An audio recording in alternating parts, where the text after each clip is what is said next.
La Citara est en pleine mutation. Le Premier ministre Daniel Kablan-Duncan a lancé mercredi à la gare de train de Trècheville les travaux de rénovation de la ligne du chemin de fer Abidjan-Ouagadougou.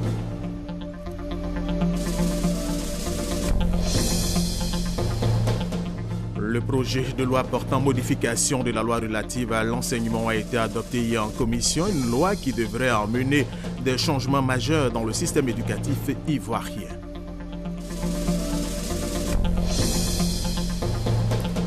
Un troupeau d'éléphants a été identifié dans la localité de Sekensi. Ces éléphants ont détruit dans le village de Soukou-Obo plusieurs plantations de cacao, d'EVA et de bananes. Mesdames et messieurs, bienvenue et merci de suivre les informations sur RTI 1.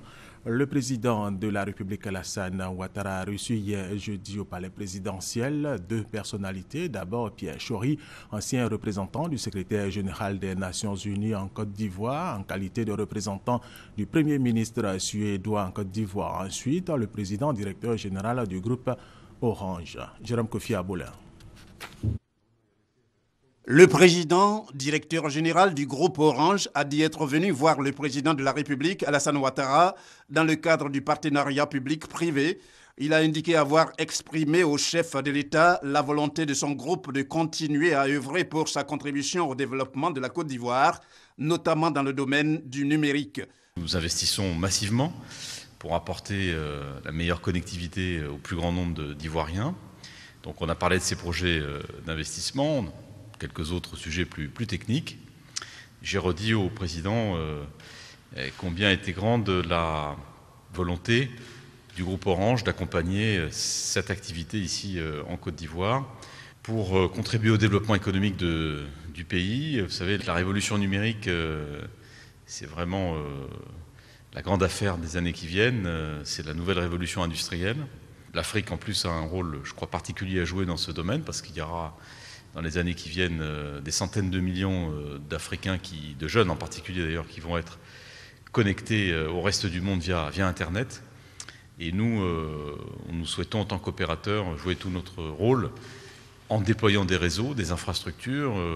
Aujourd'hui, on a une 3G, je crois, de bonne qualité ici. Bientôt, la 4G va arriver.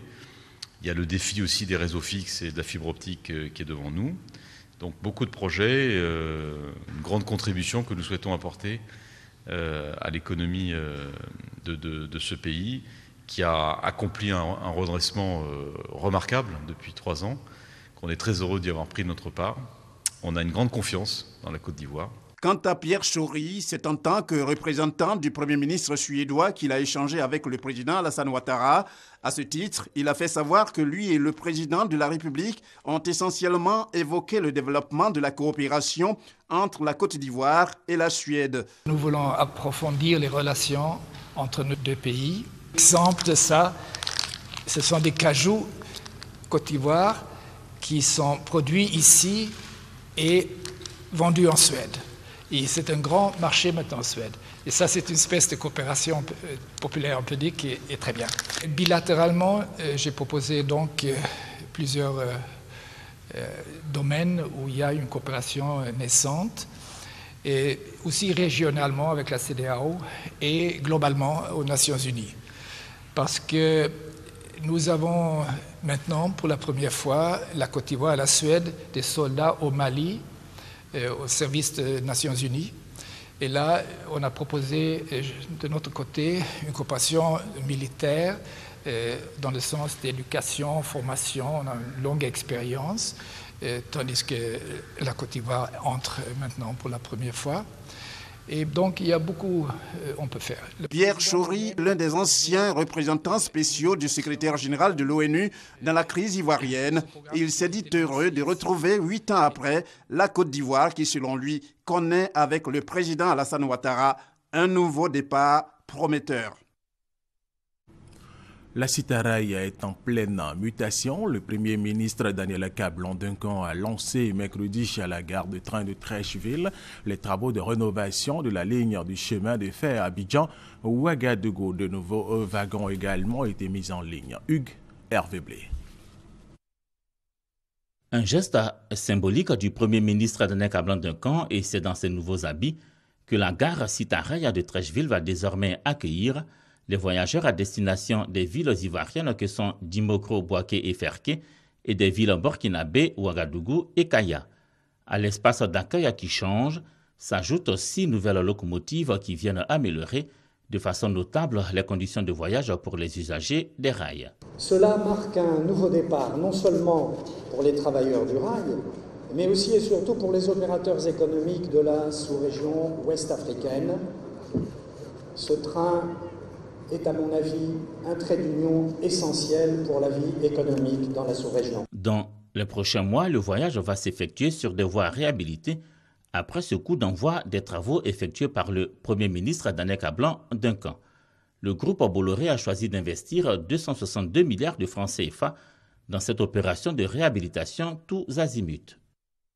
À terme, si tous ces projets sont réalisés, cette ligne historique réhabilitée permettra de transporter plus de 3 millions de tonnes de manganèse par an pendant toute la durée de vie de la mine de manganèse de Tambao et plus de 2 millions de tonnes de marchandises par an et, pourquoi pas, à terme, plus de 2 millions de voyageurs par an. Par ses performances économiques, financières et sociales, il ressort que ces projets sont extrêmement importants pour nos économies. Ils contribueront en outre au bien-être de nos populations respectives. Le Burkina Faso est le 6e client mondial de la Côte d'Ivoire, eu égard à la valeur des échanges qui sont passés de 165 milliards de francs CFA en 2011 à 290 milliards de francs CFA en 2014. Le volume des échanges, quant à lui, est passé de 402 000 tonnes en 2011 à 658 000 tonnes en 2014. L'optimisation de la circulation des trains, l'amélioration du temps de parcours et de la sécurité ne pourra que favoriser leur accroissement. Le représentant spécial des Nations Unies en Côte d'Ivoire et le porte-parole du gouvernement ont eu une rencontre. Ils ont échangé sur les prochaines échéances électorales en Côte d'Ivoire. Ben Touré, Thomas Guessabi. Bruno Nabanye Kone, porte-parole du gouvernement ivoirien chez la représentante spéciale des Nations Unies en Côte d'Ivoire. Au menu des échanges, la notion de liberté pouvant contribuer à un scrutin présidentiel apaisé. Nous sommes dans un contexte où certains abusent des libertés qui leur sont données. Et ensemble, nous avons réfléchi à comment faire en sorte d'avoir un contrôle sur ces libertés-là. Et comment faire en sorte que la presse puisse faire son travail librement, sans entrave, mais de façon totalement objective. Aïcha Mendaoudou en appelle à la responsabilité de tous les acteurs politiques pour ne pas entraver la marche du pays vers sa sortie de crise. Il revient à chaque Ivoirienne et à chaque Ivoirienne de contribuer à consolider la sortie de crise. Et consolider la sortie de crise, surtout lorsqu'on sait le rôle que les propos de certains responsables politiques ont joué dans la survenance de la crise. L'hôte de la représentante de l'ONUCI, Bruno Nabanye Kone, a également traduit la reconnaissance de son gouvernement à l'institution des Nations Unies dans son rôle de maintien de la paix et de la cohésion en Côte d'Ivoire. Un rôle au travers duquel il espère encore plus pour un scrutin sans heurts. La première dame de Côte d'Ivoire, Mme Dominique Ouattara, a assisté hier jeudi après-midi au lancement du nouveau service qu'offre le groupe Orange à sa clientèle de Côte d'Ivoire. Il s'agit d'Orange Collect, la première plateforme de financement participatif via Orange Money. Viviane Aïmer. Un parterre de personnalités de haut rang, dont la première dame de Côte d'Ivoire et présidente fondatrice de Children of Africa, Dominique Ouattara. Le ministre des Technologies, de l'Information et de la Communication, Bruno Nabanye Kone, la secrétaire d'État française chargée du numérique, Axel Lemaire, le PDG du groupe Orange, Stéphane Richard. C'est dire le caractère majeur de l'événement qui les réunissait ce jeudi après-midi. L'événement, c'est le lancement par le groupe Orange d'un nouveau service via Orange Money, dénommé Orange Collect. Ce nouveau service qu'offre désormais le groupe Orange à sa clientèle en Côte d'Ivoire se veut une plateforme de financement participatif, la première du genre via le mobile money, ainsi que l'a expliqué le PDG du groupe.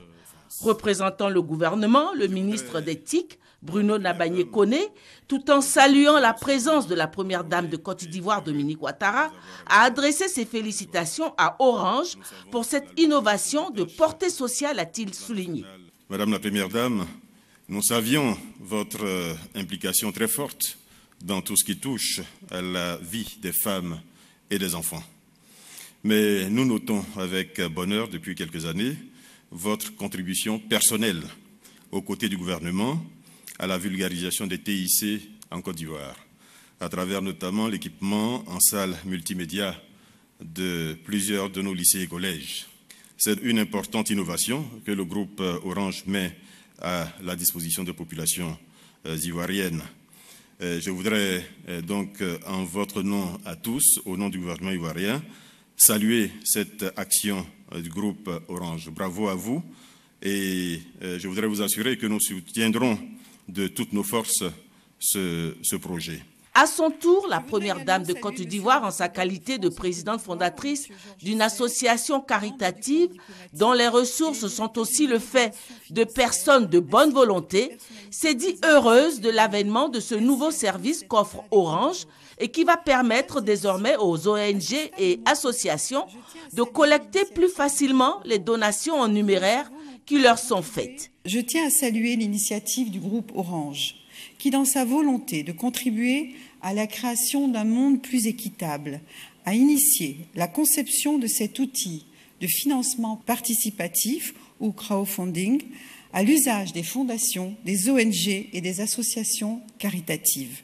Pour sauver une vie, pour redonner le sourire à un enfant, il n'existe pas de petites contributions. Tous les dons comptent et de nombreuses personnes en ont besoin. Même une goutte d'eau dans l'océan peut faire la différence. À cet effet, le service Orange Collect représente une incroyable innovation qui permettra de sensibiliser et de susciter l'implication de nombreux donateurs, quelle que soit leur situation géographique. Séance tenante et pour bien le démontrer, une collecte de fonds pour la fondation Children of Africa, organisée par Orange à partir de son nouveau service Orange Collect, a permis de réunir en seulement 1 heure, le temps de la cérémonie, la coquette somme de 101 511 200 francs. 33 candidats figuraient sur la liste provisoire de la commission électorale indépendante. C'est finalement 10 candidats qui sont inscrits sur la liste définitive. 10 candidats qui remplissent les conditions d'éligibilité selon le Conseil constitutionnel. Voyons ces conditions avec Christelle Ménard. 15 jours après la liste provisoire de 33 candidats présentés par la commission électorale indépendante, ils sont finalement 10 à pouvoir prétendre au fauteuil présidentiel.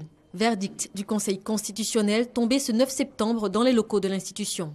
Avant la déclaration d'éligibilité de ces 10 candidats, il a fallu pour le Conseil constitutionnel s'assurer de la recevabilité, dans leur forme, des 33 dossiers présentés. 22 candidats n'ont pu passer la barrière des articles 51, 53, 54 et 55 du Code électoral. Ces articles prescrivent le dépôt obligatoire de 7 documents, en plus d'un cautionnement fixé à 20 millions de francs CFA. Considérant que chacun des candidats susnommés a produit à son dossier sa déclaration de candidature revêtue de sa signature légalisée, que chacun d'eux a versé à son dossier comme prescrit par l'article 54 du Code électoral, son extrait d'acte de naissance, son certificat de nationalité, sa déclaration sur l'honneur de non-renonciation à la nationalité ivoirienne, son extrait du casier judiciaire, son certificat de résidence, son attestation de régularité fiscale. Que toutes ces pièces datent de moins de 3 mois, que chacun des 10 candidats s'est acquitté du cautionnement de 20 millions de francs. Considérant ainsi que les 11 candidats susnommés ont produit la totalité des pièces exigées par les dispositions du Code électoral, soit à titre obligatoire, soit à titre facultatif au soutien de leur candidature, que celles-ci sont donc régulières en la forme et recevables. Après l'étape de la recevabilité qui a vu franchir 11 candidats, c'est dans le fond 10 candidats qui ont été déclarés éligibles. L'article 35 de la Constitution ivoirienne a écarté un candidat sur la question de la moralité et de la probité. Les pièces des différents dossiers attestent que tous les candidats susnommés sont âgés de plus de 40 ans et de moins de 75 ans au moment de leur candidature, ivoiriens comme l'atteste leur certificat de nationalité. Les intéressés n'ont jamais renoncé à la nationalité ivoirienne dont ils jouissent à titre exclusif et ne se sont jamais prévalus d'une autre nationalité, ont résidé pendant les 5 dernières années en Côte d'Ivoire de manière continue et y totalisent 10 ans de présence effective, présentent un état de bien-être physique et mental au moment de leur candidature, sont de bonne moralité et d'une grande probité, sont à jour de leurs impôts, ne sont atteints par aucun des cas d'inéligibilité prévus par la loi. Les candidats susnommés remplissent toutes les conditions d'éligibilité prévues par les dispositions légales en vigueur, qu'il convient donc de les déclarer éligibles et d'inscrire leurs noms et prénoms sur la liste définitive des candidats. Des requêtes d'inéligibilité ont été adressées notamment par le candidat Essia Mara, requête boutée par le Conseil constitutionnel au regard d'articles du Code électoral et de la Constitution. En définitive, ce sont les candidats Alassane Ouattara, Konan Kwadjo Siméon, Lagou Adjoa Henriette, Afin Guessan Pascal, Amara Essi, Bani Konan Charles, Mamadou Koulibaly, Kwadjo Konan Bertin, Kouangwa Jacqueline Claire et Nyangbo Kakou qui s'affronteront dans les urnes le 25 octobre prochain. Christelle Ménan, la Commission nationale de lutte contre la prolifération des armes légères et de petit calibre, comme NAT-ALPC et ses partenaires, le Japon et le PNUD, ont lancé une campagne nationale de sensibilisation pour des élections apaisées de dépôts d'armes volontaires et des munitions. Roger Apé, Aboussanogo. La Commission nationale de lutte contre la prolifération des armes légères et de petit calibre, comme NAT-ALPC, s'active pour favoriser des élections apaisées en Côte d'Ivoire. Appuyée par le Japon et le PNUD, la Comnat ALPC lance une campagne de sensibilisation sur le dépôt d'armes volontaires et de munitions. Objectif, contribuer au renforcement de la sécurité intercommunautaire en vue de garantir un environnement propice pour des scrutins apaisés. Cette campagne se veut inclusive, avec la participation et l'implication des institutions nationales de sécurité, le corps préfectoral, la société civile, les institutions internationales, les associations et autres groupements associatifs. Engagé aux côtés de la Côte d'Ivoire pour la réduction de la circulation d'armes légères, le gouvernement japonais a réitéré son soutien à l'État. Il accompagne la campagne de sensibilisation initiée par la Comnat ALPC. Il y a 2 mois, le Japon a alloué une enveloppe de 1,6 milliard de francs CFA à la Côte d'Ivoire dans le cadre du désarmement des ex-combattants. Un geste salué par le ministre d'État, ministre du Plan et du Développement Albert Mabry-Touakus. Nous devons engager des actions pour la paix durable en Côte d'Ivoire. Et toutes les actions qui peuvent permettre de la garantir sont à favoriser. La campagne de sensibilisation s'ouvre à Bouaké le 9, 10 et 11 septembre. Elle permettra à la Comnat ALPC d'échanger avec les leaders religieux, chefs de communauté et leaders politiques pour des élections sans violence.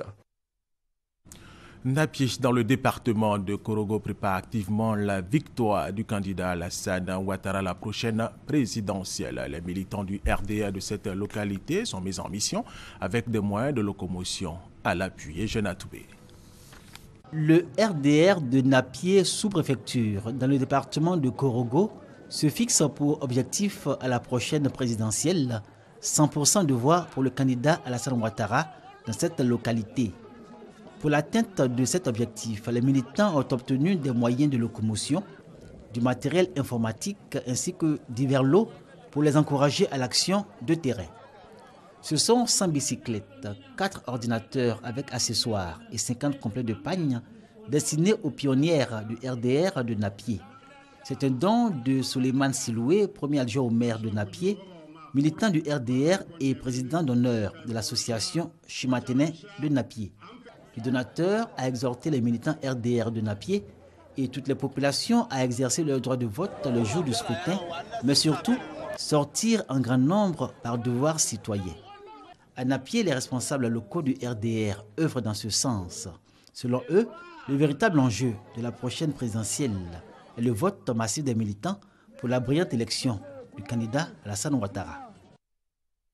Et parlons toujours d'élections présidentielles. Les chrétiens évangéliques et protestants de Côte d'Ivoire sont en prière pour des élections apaisées en Côte d'Ivoire. On en parle avec Eric Goré et Serge Colliard.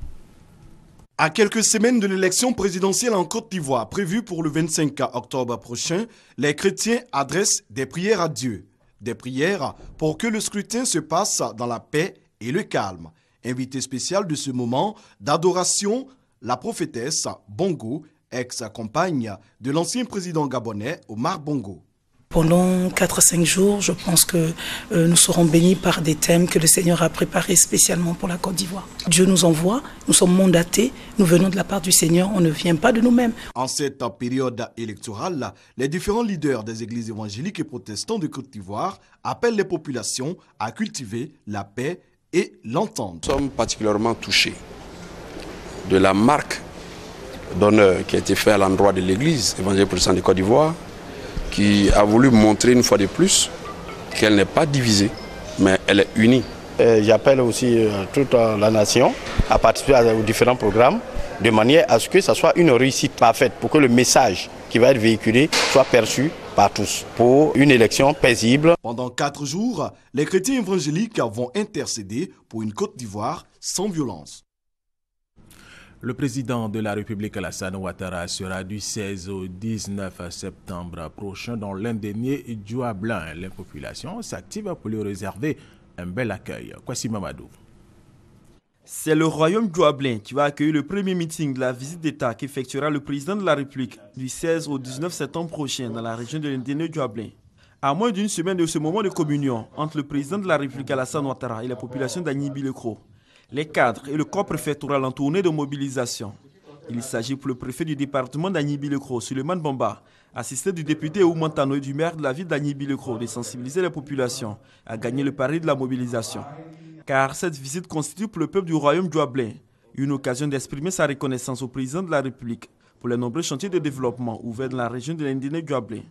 Le plus important, au dit de la délégation, c'est bien la réfection de la route internationale de l'Est, surtout l'axe Azopi-Agnibi-le-Cros.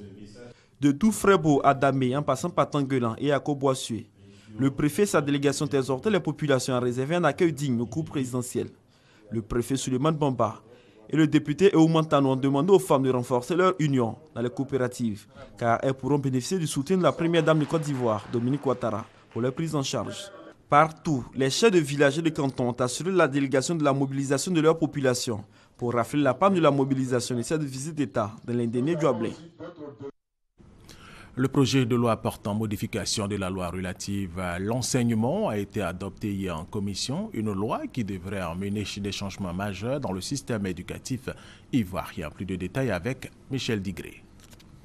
L'article 17.1 prévoit que le parent qui viole l'obligation de scolarisation prévue par le présent projet de loi est puni d'une peine d'emprisonnement de 2 à 6 mois et d'une amende de 50 000 à 500 000 francs CFA ou de l'une de ces 2 peines seulement.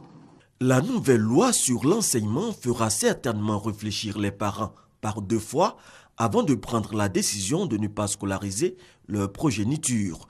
Elle fait obligation aux parents dont les enfants atteignent l'âge de 6 ans de les inscrire dans une école publique ou privée. Ils sont par ailleurs tenus de s'assurer de leur assiduité jusqu'à l'âge de 16 ans. Cette loi va permettre à tous les enfants, quelles que soient leurs conditions de vie, quel que soit leur sexe, d'aller à l'école. Et c'est une loi aussi qui va permettre de lutter contre le travail des enfants. Mais ce programme école obligatoire pour tous a un coût que devront supporter l'État et les partenaires au développement. C'est un programme qui va coûter à l'État 9 000 milliards. Mais je voudrais vous dire ici que déjà, sans même ce programme école obligatoire, de 2015 à 2025, ce serait plus de 7 000 milliards que l'État de Côte d'Ivoire va investir dans le système scolaire et universitaire ivoirien. Mais le président de la République a déjà contacté des partenaires, des bailleurs qui sont prêts à accompagner la Côte d'Ivoire. C'est à l'unanimité que les députés de la Commission des affaires sociales et culturelles du Parlement ont voté ce projet de loi portant modification de la loi de 1995 sur l'enseignement. Nous vous le disions dans nos titres, un troupeau d'éléphants a été identifié dans la localité de Sikinsi. Ces éléphants ont détruit dans le village de Soukouobo plusieurs plantations de cacao, d'EVA et de bananes. Vénance Emmanuamien. Ils sont 3 éléphants et ils troublent le sommeil des populations de Soukouobo, village situé à 8 km de Sikinsi. Depuis plus de 3 semaines, ces pachidèmes ont élu domicile dans cette localité. Ils ont détruit la plupart des plantations. Ils sont dans mon champ un peu plus de 2 semaines. Ils sont en train de détruire les plants d'EVA, les EVA qui sont déjà prêts à saigner, les EVA que nous saignons déjà, des plants de cacao, des plants de banane plantain, d'igname. Et je suis là passif, je ne sais pas que faire. Ce qu'on peut prendre pour envoyer les enfants à l'école sont en train d'être détruits. Enfin comment? Cette dame est également une des victimes de ce troupeau d'éléphants. Veuve et mère de 7 enfants, elle dit avoir tout perdu. Je fais ça pour que je puisse nourrir mes enfants. Mais présentement, tout est gâté. Donc, ça ne me donne pas le courage de venir travailler dans le champ. Je viens chercher Fago puis je me retourne. Selon les agents des eaux et forêts trouvés sur place, ce troupeau viendrait du parc d'Azagny de Grand Laou. J'ai été transloqué depuis Daloa dans le parc national d'Azagny à Grand Laou. Et le parc ne pouvant pas les contenir, ils ont progressé, ils ont migré. Et en 2014, comme je l'ai dit tantôt, en avril, ils ont fait incursion dans le département de Sikinsi. Et comme les conditions de vie sont favorables, c'est-à-dire abondance de nourriture et de marécage, ils y sont restés depuis près de 2 ans. Désemparés et ne sachant à quel sein se vouer, certains villageois ont arrêté d'aller au champ. Ils craignent, selon eux, de se faire agresser par ces pachidèmes. Les jeunes d'un Zianois, localité située à proximité de l'autoroute du Nord, veulent contribuer au développement de cette localité. Justement, réunis au sein d'une union, ils ont été investis par le ministre Maurice Mbadama. Konaté Moussa. Zianois, reconnu comme un carrefour sur l'autoroute du Nord dans le département de Tiassali, la localité est en quête de développement au profit de ses habitants. Et dans cette dynamique, les jeunes veulent être des acteurs clés.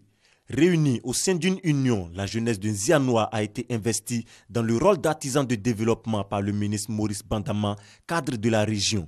Quand la jeunesse est rassemblée, cela apporte la paix. Quand la jeunesse est rassemblée, cela apporte le développement. Cela apporte la cohésion sociale. Bravo à la jeunesse de Zianois. Pour atteindre leurs objectifs, les jeunes de Zianois pourront compter sur le soutien des cadres et des opérateurs économiques de la localité. Nous sommes une jeunesse au service des autorités afin de leur apporter l'expertise et l'appui des jeunes dans la gestion des actions en faveur du développement du village. Notre ambition est de parachever le développement de nos projets agraires et l'implantation d'une usine de fertilisants bio pour booster l'agriculture à partir de Zianois. Cela pourra à terme générer de nombreux emplois. À l'occasion de cette investiture, les populations ont exprimé leur reconnaissance au ministre Maurice Bandama pour son soutien constant au développement de Zianois.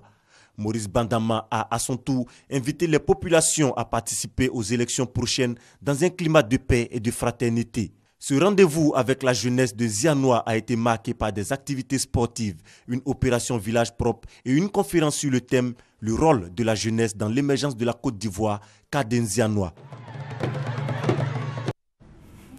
Da, village de la sous-préfecture de Bangolo dans la région du Guémon, a abrité la 3e édition de la semaine culturelle de la tribu. Gué et Eve Boué a suivi cette semaine culturelle pour RTI 1. Regardez.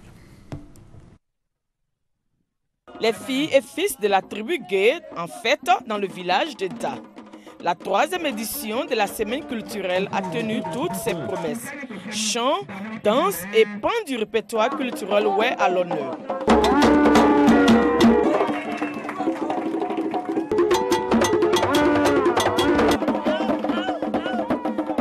Pour la mutuelle de développement des Gué, initiatrice de l'événement, il faut pérenniser le riche patrimoine culturel ouest. Nous avons instauré cette semaine culturelle pour amener nos jeunes gens à revenir au village. Nous avons commencé quelque chose, nous voulons laisser quelque chose à nos enfants, à nos petits-enfants.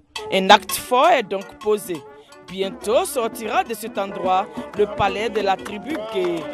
C'est une œuvre pluraliste pour laquelle tout le monde est concerné. Vivement que les autres viennent nous rejoindre pour restaurer donc la culture web. Soumaïla Koné, sous-préfet de Bangolo, a saisi l'occasion pour féliciter les membres de cette tribu et exhorter à l'union et à la cohésion sociale. Une semaine culturelle, occasion aussi pour les filles et fils de rendre hommage au président de la République. La route de Da vient de bénéficier d'un reprofilage lourd. Autre défi à relever, la construction d'un château d'eau.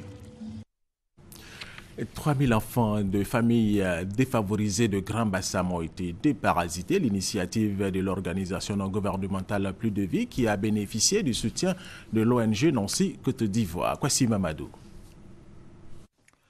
3000 enfants de la commune de Grand Bassam issus des familles défavorisées reçoivent chacun un comprimé déparasitant. Un comprimé pour lutter contre les vers intestinaux, source de nombreuses maladies chez les enfants. L'initiative est de l'ONG Plus de Vie, soutenue par l'ONG Nancy Côte d'Ivoire. Les deux structures veulent contribuer à la prise en charge médicale des enfants de 1 à 15 ans. Selon Kolotuloma Soro, président du conseil d'administration de l'ONG Plus de Vie, les enfants doivent être assistés afin de réussir leur année scolaire.